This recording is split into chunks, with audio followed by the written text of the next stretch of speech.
Omuyaga mu kibiina kya NRM mu kibuga ky'e Mukono gutandise okubeerawo nga bano batuuzizza olukungaana okulaba nga bamalawo okwawukana ku balina ennaku zino n'ennyombo. Olukungaana luno lutudde mu kibuga ky'Ekigunga. Olukungaana luno lwetabiddwamu abo bonna bakutte fulaga za NRM mu kibuga ky'e Mukono wamu n'ababaka abakyala wamu ne ssente wa disitulikiti abaagala okuvuganya mu kalulu kano ke tugenda mu mwaka 2026 nga bano batudde okutema empenda okulaba basobodde batya okuwangula ebifo bino ab'opozisoni bye byatuulamu mu kulondooka kwa 2021. Okulamusa abo bonna abatudde waggulu eyo, ekibuuzo kyange kigamba bwe kiti. Mwami Hakim ayogedde n'agamba nti bwe wabanga waaliwo embeera etagenda bulungi tugigumire tutambule n'ebiriwo. Ekibuuzo kyange kigamba embeera baba yagenda kati yatambula bulungi omulundi gwe tugigumira n'egenda. Omulundi omulala embeera netatambula bulungi tunasigala tuguma bugumi paka waliwo omubaka omu obululu bwe tebwateekebwako bunaliwo peace kusaasira. Kakati omulundi omulala gunajjanga neera teguteekebwako era nga tutambula butambuzi bwekityo. Ekyokubiri tulina okwewa ebitiibwa newankubadde mutusingako mu ntebe eyo naye osobola okubeera ewaka n'ozaala omwana wo naye n'omuyita ssebo olw'olumu n'akubuuza namudda bulungi ssebo osiza otya ssebo naye omwagala tubawo ebitiibwa mwe nga temutuwa bitiibwa. Kale ffe tuli bantu ba mu kibuga tukulidde wano ku streeti tujja kusigala tutambula nammwe bwemwagala tukole ki tutambule. Bafulaga beara abatudde era mbadde ngamba wano Honorable Dr. Daisy Sonko watuulidde wano ne mugamba ye yantikako independent kati ye ayagala nze nkole ki.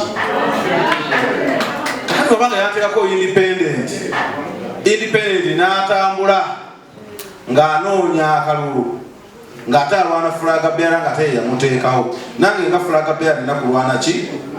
Nange nina kulwana fulaga beara. N'ekyo bassebo ne banyaba batudde eyo tubasaba mwe bakulembeze baffe olwaliwo Katonda baatuwadde ensonga muzikwate kisajja kikulu. Ensonga zibanga zeetaagamu okuteeseganya mututuuze ne bamunaabeera eyo ne tuwansiganya ebigambo gwe tegugenda kukola ki kuggwa. Ekisembayo Dr. Daisy olina bbuloogawo Ssemugenyi. Mwami Ssemugenyi si mulonzi wo wannama Mukono North. Ayinza okuba akugattako mu kutambuza ebifaananyi naye takulonda wabula ye kyakoze akoze omulimu gw'amaanyi nnyo okubeera ng'ate akutukyayisa. N'olwekyo mugambeko kuba gwoteekeddwa okumugambako otherwise bw'otamugambeko zijja kwabika emipiira neyanzaa. Olukungaana luno kyerose lwatu nga ba NRM divided mu bitundu bibiri. Mulimu abo abaasalawo okusigala nga bawagira ba independence ate abalala ne basigala nga bawagira ba fulaga beara. Naye nga bano ba fulaga beara basabye bannaabo okulaba nga balekawo okuwagira ba independence era bano balabikiddwako nga bamu beewaze aga okulaba nga bamalawo obutakkaanya bwe balina mu njiri zombi.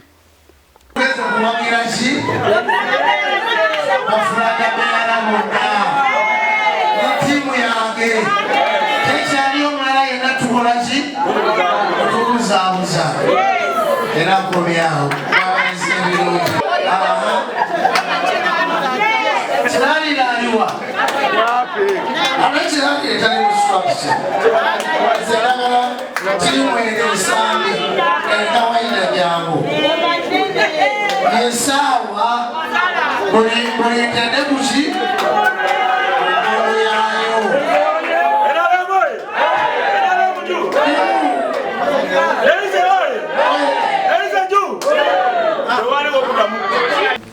bw'obeera n'abaana ewaka mugamu abaana abakola obubi n'abakola obulungi. Naye omwana bw'abanga akoze bubi, omuzadde omulimu gwo gwakola ki? Mu baana abo mubaamu baganda baabwe ababaagala. Is there any possibility okutuula ne bali abantu babaagwa tubajje mu mukalulu such that we can move on? Kubanga era ne batunaaba tetubajjeemu, jjukira beesimbawo balina ababaagala bajja kuddayo eri mu kisenge era babawagire. Therefore tulina okukola amagezi gokka gakuteesaganya nabo kubanga nabo baana baffe ate ba mu nnyumba. So bataata bamaama bakama baffe muddeyo ku grawundi muteesaganye n'abantu abo. Thank you so much.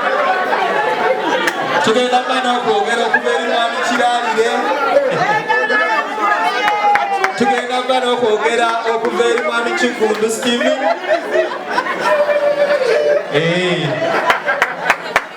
Tugenda bana okwogera okuva eri mwami Kawaida. Tugenda bana okwogera okuva eri mwami Yiga ku nsonga eziri wano na buzibu ki obulemeseze n'alema okuba nga tutambulira wamu. Bannange tulekera nnyo bahaji bayitewo, tulekera honorable councillors. Jebbi yategese bulungi. Jebbi yategese bulungi. N'olukiiko lw'Mwami Kanga bategese bulungi.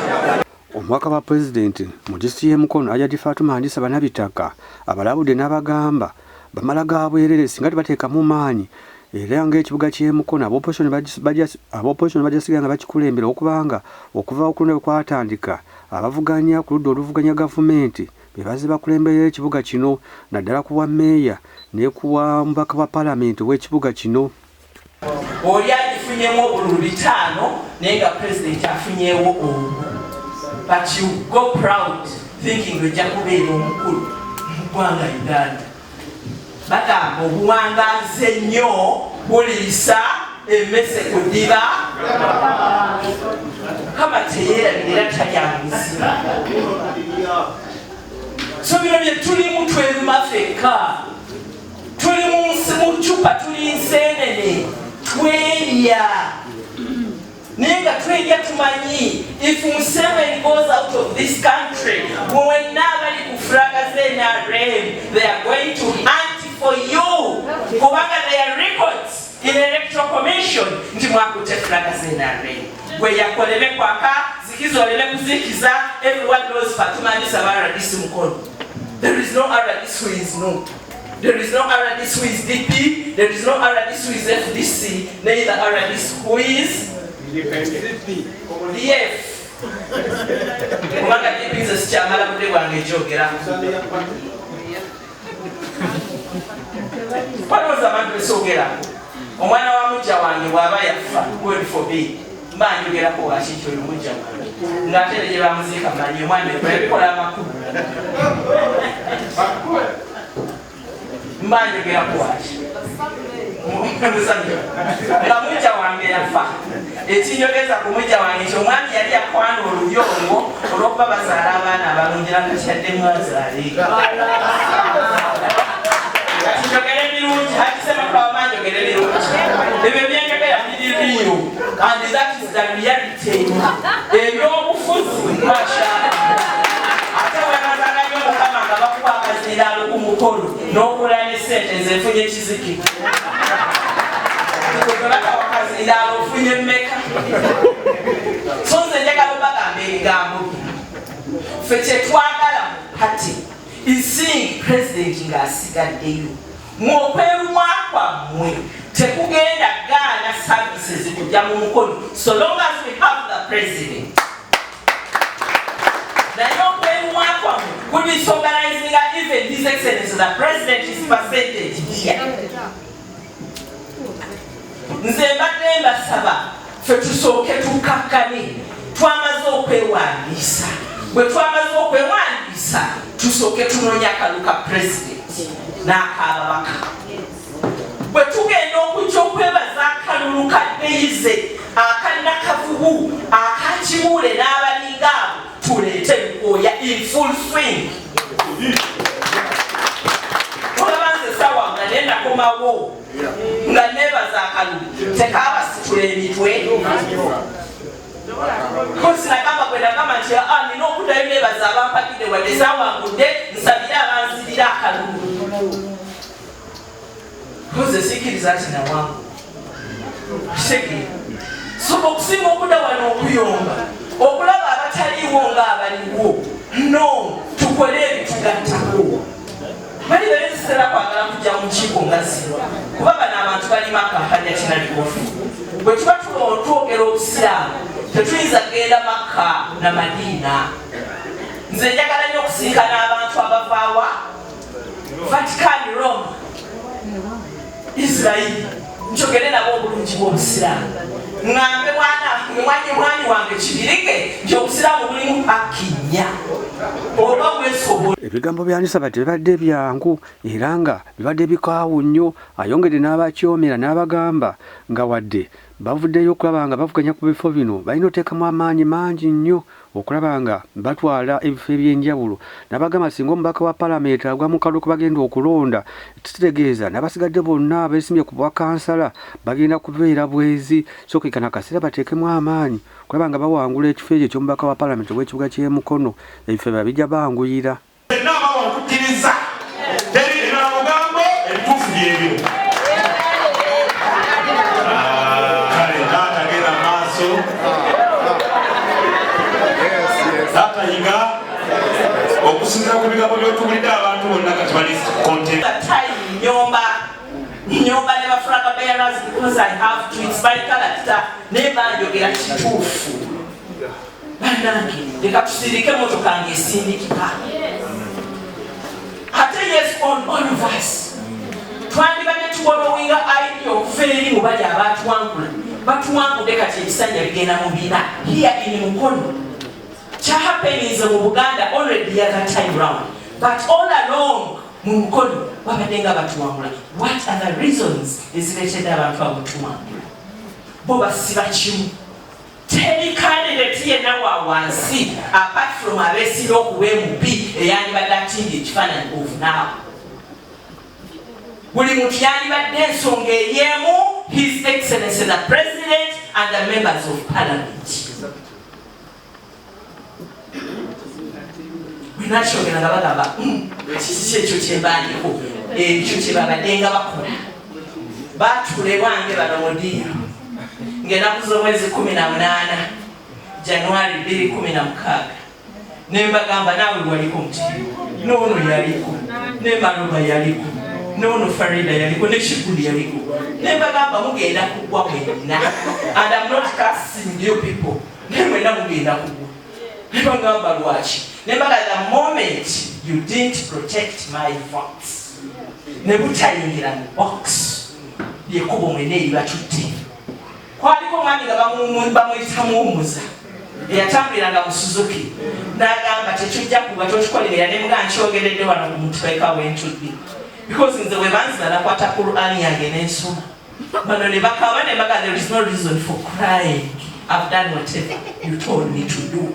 Lwaki obululu bwange simulaba mumanja ki nga bonna buli omu antunuulira nga balowooza bagenda kuwangula. Did you win? Mukuye mwawangula Seruma Serubo mwanyinazi mwawangula Mutema mwawangula. I know them on my fingertips. You didn't win because temwategeka senga deizaagwa nakavubu naagwa Lukooya tajja kuwangula.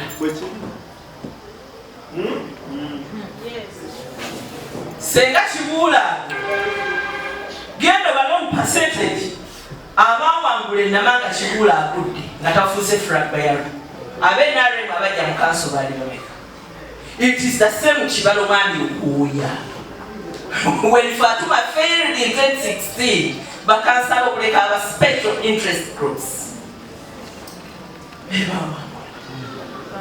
waliwo omuntu gwe nawulidde munene mu PLU n'agamba if you don't want to give His Excellency the President day tomba Why was he speaking like that?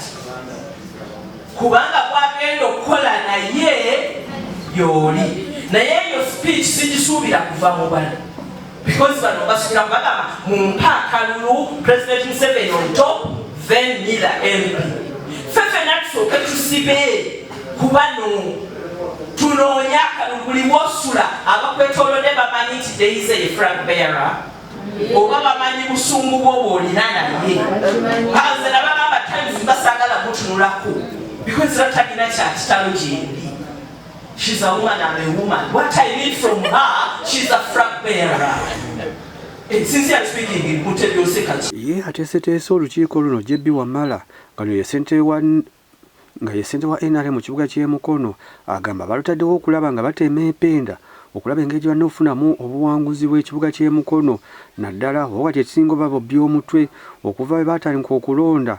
Ekibuga ky'e Mukono kikulembeddwa ebisanja 4 nga mulimu omubaka wa opposition nga Kasiro okwaba nga bagatta amaanyi okukiwangula. Nze JB Wamala Ssalongo, ssentebe wa municipality NRM owa kibuga ky'e Mukono. Olwaleero twasazeewo okuteeka olukiiko luno nga olukiiko lwa municipality nga twayise ba flag bearers baffe aba divisions ebbiri ezikola ekibuga Mukono municipality ng'ebimu ku bigendererwa by'olukiiko luno bibadde ekisookera ddala ba flag bearers baffe okumanya obuvunaanyizibwa bwabwe nga ba flag bearers. Tukimanyi bulungi nti omuntu bw'akwata flaga ye nga ye ayinza okulemerwa okumanya obuvunaanyizibwa bwe oba naki ekyamulondesa. Naye bw'okola olukiiko nga luno ne mufuna abasobola okubasomesa bavaawo nga balina message. Ekyokubiri, bulungi ekibuga Mukono municipality kirina ebintu bingi ebikoleddwamu, mulimu ssente nnyingi eziteereddwamu nga mu nkola ya Kampala Metropolitan, obutale bugenda kuzimbibwa, enguudo ziri mu kukolebwa n'ebintu ebirala bingi, ssente za PDM. Ebyo byonna tubaye tulina okufuna data okuva mu bakulu ba technicals, okuva mu officer town clerk n'okumanya kati batambule n'okumanya basobole okuba nga banoonya akalulu nga bwe bawaana nga bakola pyala mu government yaffe byekoze mu kibuga municipality.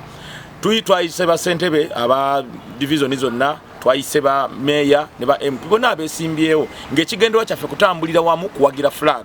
Mukimanyi bulungi mu kibuga abantu baffe tebatera kubeera nga bali ku page emu, era mubaddemu obumulumulu nga abamu bawagira ba independent ate kiyinza okusala ku buwagizi bwaffe. Naye mu meeting eno tuvuddeyo ne tussa kimu nga nkuyege nti ffenna tusimbe emabega wa flag bearers abakwata bus. Wabula mu lukiiko luno tukuleetera byonna bina byeboogeddeko nga muno mubaddemu okubansiganya ebigambo nga mulimu abamu ebasonzeemu oluno okuba nga basinza okutivaidinga ekibiina kino ate n'abeesimbyewo bakandidate nabo tebalina bigambo biwoomu eri bammemba b'ekibiina kino ekya NRM. Kale gwe omuwagizi wa NRM bino ebigambo bigobere bulungi nnyo biwulize okulaba ng'oddamu ekyamakulu ky'osobola okutwala mu maaso okuba nga kandidate wo afuna obuwanguzi. Nze omu bwenajja kululina nasitula sebo kyapasoni ne maama kimanyi namujjanga mutemo najja mu kalulu kange naye nga nyamba kubanga muno mu community nali nkyalira mu politics. Yavangayo ne Madam Lilian ne bajja abasinga temwamulaba. Jjajja wange mmanyi anyigamu alina ne be yakukumula benaaleo eyo naddala mu kiwanga n'awalala ng'era tutanzira ebyokwegira bino byetugira. Nasisinkana mwannyinaze Mikidaadi nga ntandika akalulu kano ne mugamba twewagire mwe mwagala entalo zisizaagala nze kangende wali gudde wano tutandika akalulu nga twali n'omu yabadde kujja tweseetinga. Nagenda nendeeta pasita Kyamaggwa ne mubuuza ono odda mu kalulu nti andi bishopu tebinzikiriza kujja mu kalulu era sijja kujja yakinjatulira n'enaalemu yantama temwanyamba ne bino ne biri nengamba nze naluuzinga nandi mu kalulu bingi nze naluuzinga factory yange namba bagenaalemu gwe anemesa wa injectinga how much nebate nesirina we manja nwana kulaba nga tujjawo opposition and I'm not playing dead way. Kakati we ngamba nti Mikidaadi jamu kutandike nangamba golina ssente simanyi obazindabika bulabiki naye nze n'olumu nsaba n'amafuta okutambula. Tujja tulumba ssentebe ne bakansalaze bonna paka wansi. Tulina okubeera mu kibbo kimu tulwane ate tuwangula akalulu kano. Nze nno kyekirwadde kyemunkyayira abaagala okukyawa kubanga nze omulimu gwa kulaba nga muwangula akalulu nga wano mukono NRM yekola ki yeramula era yeri ku ntiko era bwemugamba olwaleero nti tuleke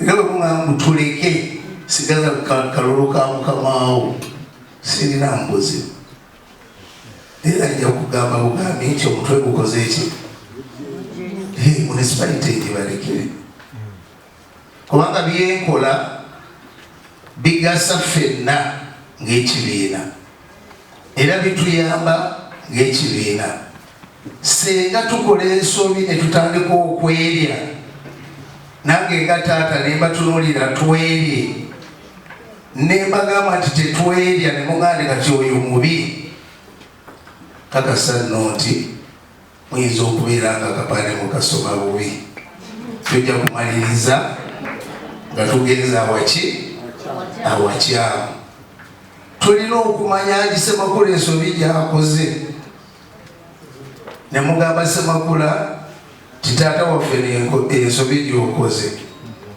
mwami Kiggundu bwakola ensobi mumubulira mazima nti okoze eki mwami Yiga bwakola ensobi omubulira mazima nti okoze ensobi mulina ekizibu mwagala okusanyusa buli muntu ate nga mugenda kuba bakulembeze omukulembeze ayimirira ku magulu ameka akukyawe akwagala akwagale nze njagala kubategeeza nga tugasa amaanyi gaffe ffenna municipality tugenda kugiwangula